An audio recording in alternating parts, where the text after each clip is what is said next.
Maingat pero pulido ang pangangalap ng debris mula sa gumuhong bell tower ng Basilica Minore del Santo Niño sa Cebu City. Ito raw kasi mismo ang gagamitin para sa restoration. Gaya ng Basilica, nagtamo rin ng matinding pinsala ang ilan pang lumang simbahan sa iba't ibang bayan ng Cebu. Live mula sa Cebu, may report si John Consulta. John?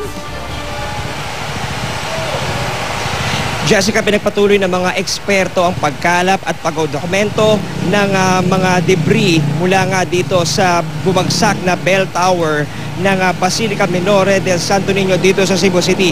Pero alam mo ba, Jessica, na sa kanilang inspeksyon ay meron silang mga nadiskubring mga bagong mahalagang detalye kaugnay sa tunay na lagay ng napinsalang tore.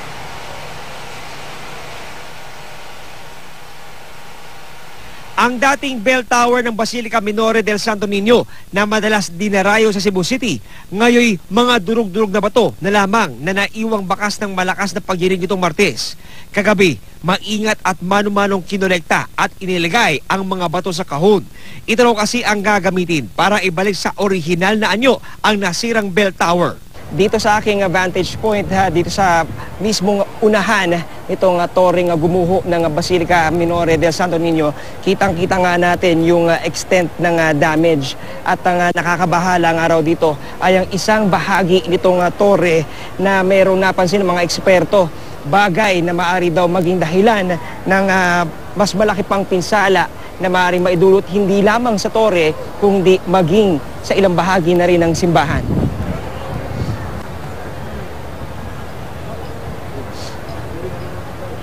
Kaninang umaga, dumating ang ilan pang eksperto mula sa Maynila para mag-inspeksyon sa tore.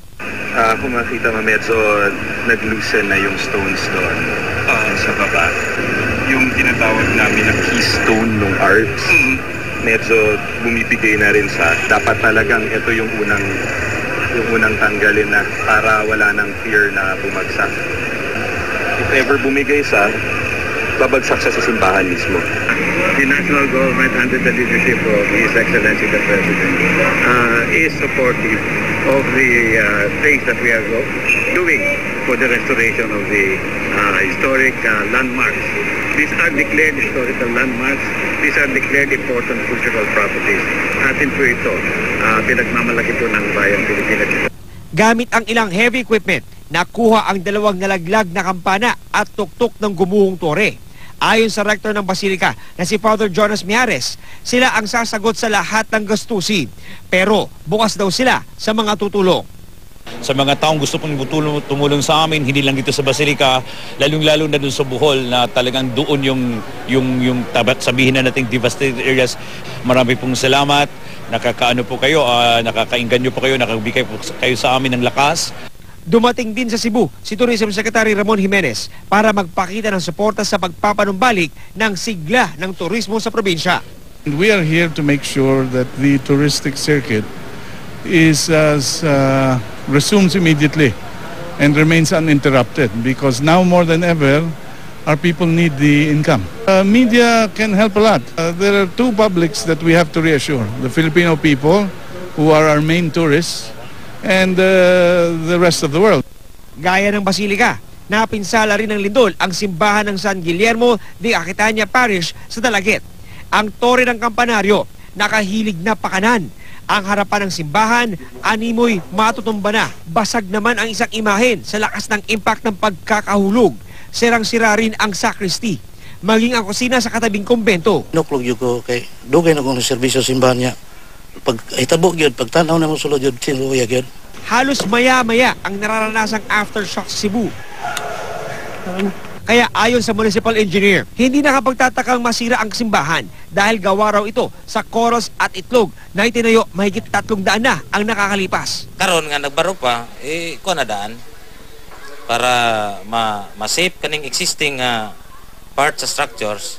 Doon ay vibration manggaling, nakalen na siya sa imong retrofit, so wala na yung possibility nga mo collapse siya. Ug na manggaling minor, so dili na major ang iyang damage. Hindi rin naisalba sa pinsala ang kampanaryo at ilang imahen sa parokya ni San Miguel Arcangel sa Argao. ang kampana ng mahigit 4 na taon ng simbahan ng St. Catherine of Alexandria sa Karkar at ang imahen ng Santo Niño sa simbahan sa Simala.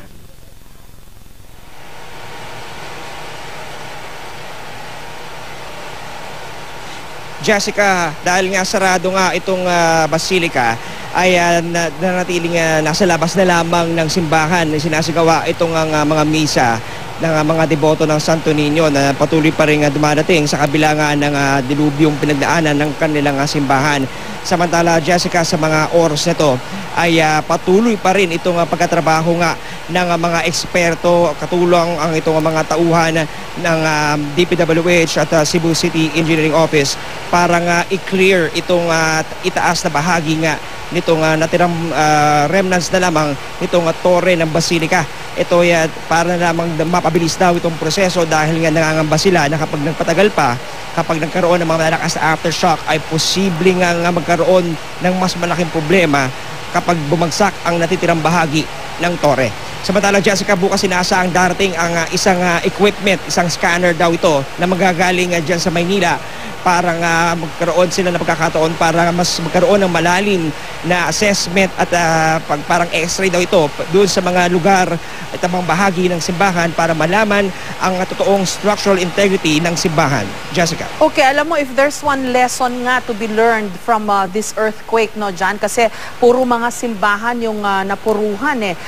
Siguro nga it's about time, no, na i-test talaga yung structural integrity ng ating mga simbahan kasi alam naman natin lahat na daang taon niya mga yan, alam din natin na nasa earthquake belt tayo, pero parang walang ginawa to preserve yung strength man lang nitong mga simbahan na ito kahit alam natin na mga itlog lang ang pinandikit dyan at mga corals at limestone lang yan.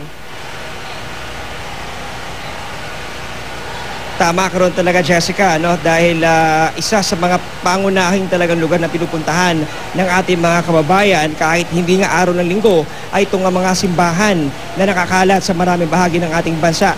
At talaga namang bagamat sinasabi nga ng ating mga nakakausap na matibay ang pagkakagawa ng ating mga sinaunang simbahan, pero hindi nga natin na masasabi yung kanilang structural integrity sa paglipas ng panahon.